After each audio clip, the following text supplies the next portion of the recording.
हामी चाहिँ अहिले हेलम्बु गाउँपालिका इकचोक भन्ने ठाउँमा यसरी ग्राभल गर्दैछौँ ताकि ग्रामीण क्षेत्रहरूमा यो ग्राभल मात्रै गर्ने साथीहरू रोलर गर्दैछन्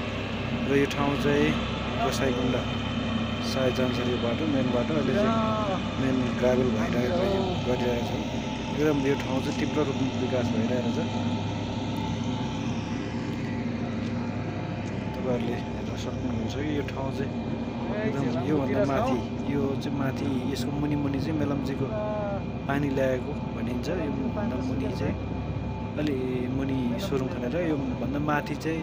मेलम्चीको ड्याम छ जो काठमाडौँ लानको लागि काठमाडौँ लगिएको पानीको ड्याम छ अनि यो बाटोबाट सिधै त्यो ड्याम साइडमा पुगिन्छ यसको उतापट्टिको बाटो अनि ठिक छ रोलरले पनि ग्राभल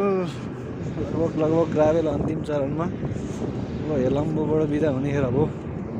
हेलम्बु इकचोक गाउँ यो चाहिँ इकचोक चाहिँ यो गाउँ यस्तै छ इकचोक